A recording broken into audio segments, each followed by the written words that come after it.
Hi guys, I'm back. It's been a while. What is it? April? No, we're in May 1st. So, yeah, a little update. I did some stuff. I don't know what my last video was, but I'm pretty sure I talked about doing.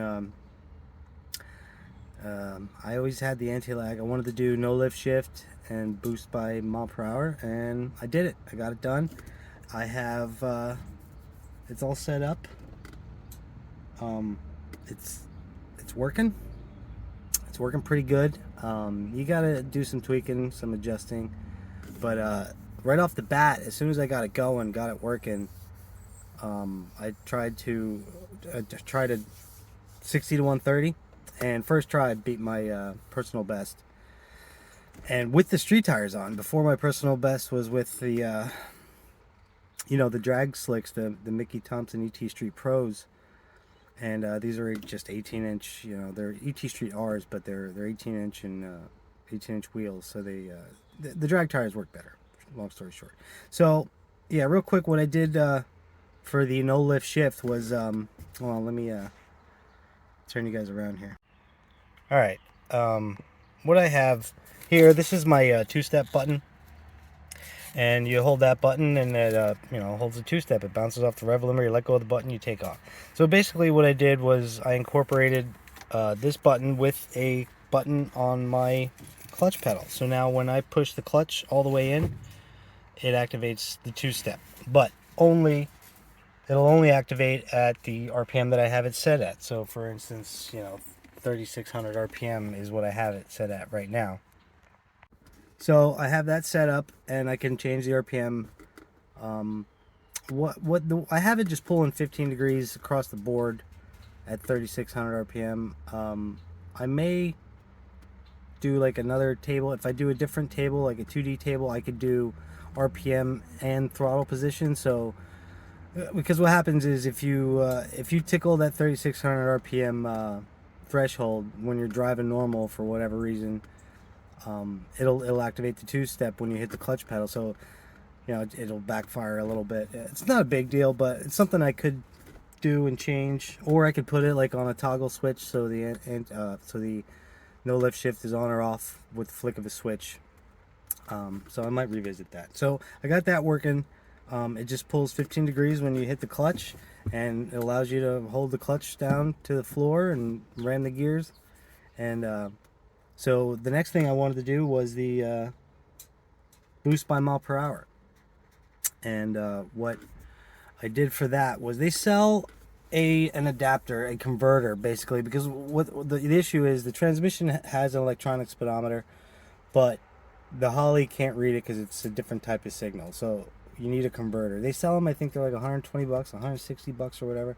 But my buddy Matt Happel from Sloppy Mechanics, shout out to Sloppy Mechanics, if you follow them, Facebook, on YouTube. He's got tons of info on cheap LS horsepower. He's an awesome dude, Matt. But basically, he told me, he's like, I got this little chip.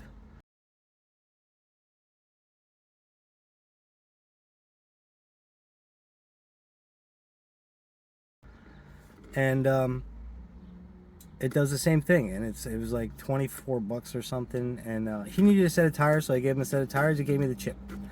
So I've had that thing for a while, and basically, again, what it is, it's just a VR to Hall effect converter chip. So we wired that in, and I went over to his house, and he helped me out. He didn't really have to. I mean, I could. The only issue I was a little worried about was, like, it's a real tiny chip, and soldering.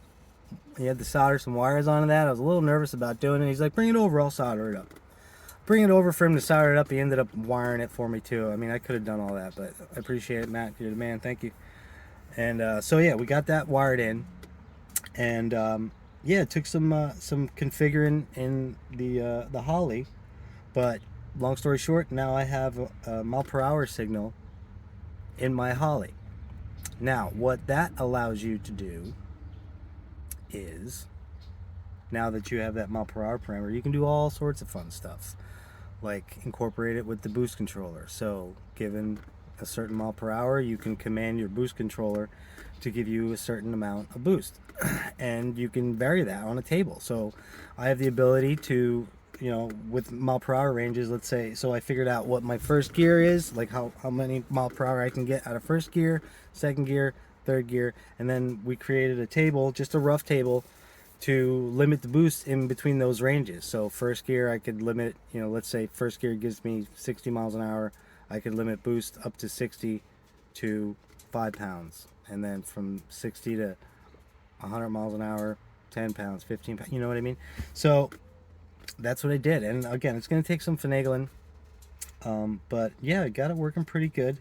And I got a data log here I wanted to show you. Let me okay, so here's a quick data log of the this was the 60 to 130 run. So this red line here is the RPM, and you can see I pulled out, if I click over here, I was going right here, it says 5 miles per hour. So it's first gear, top of first right here, 19 miles per hour, shifted in a second, and floored it basically. I'm at 100% throttle, floored it, 2800 RPMs. As soon as I got to here, this is the 3600 two-step, so it started bouncing off the two-step,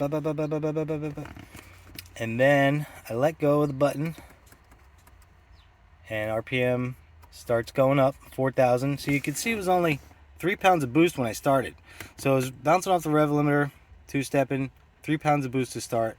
I let go of the button, and it took off, but it spun like a mofo.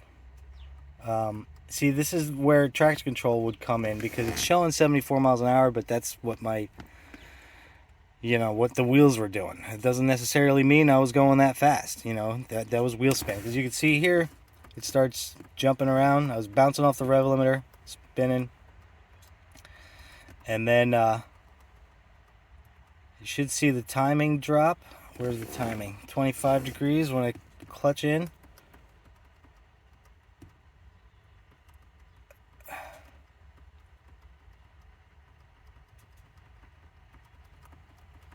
There you go. Yeah, 20 degrees. 14 pounds of boost.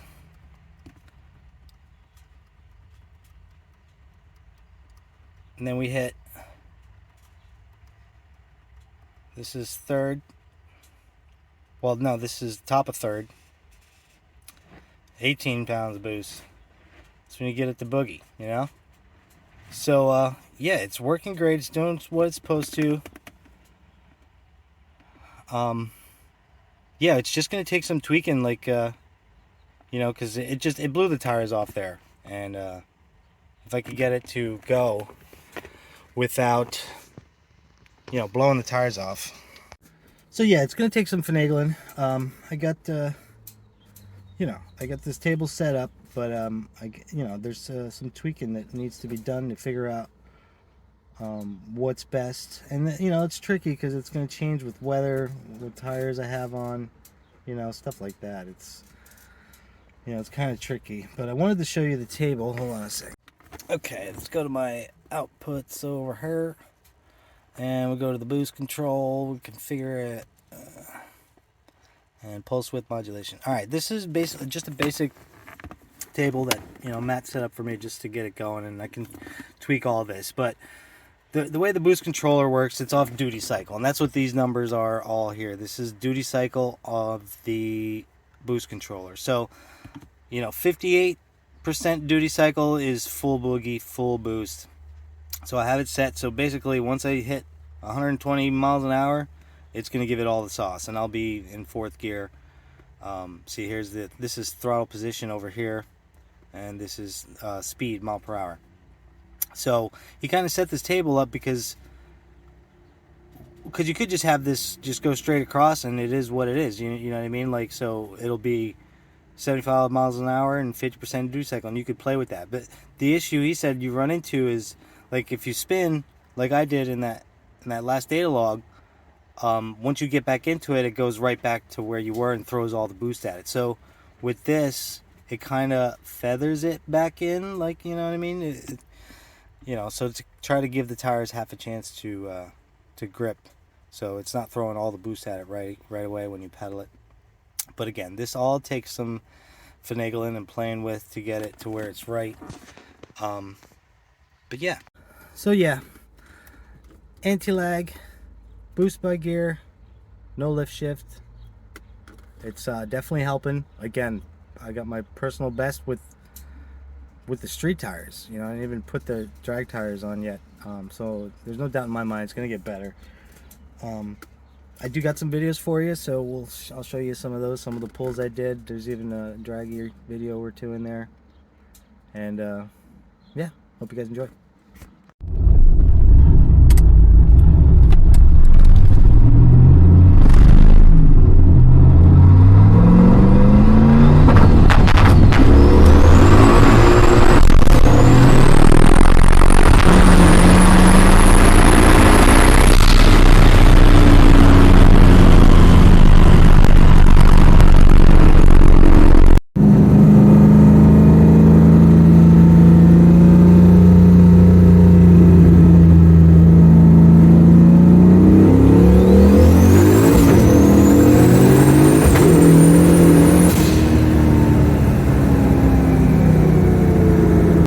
Alright, we are at Matt Apple's house.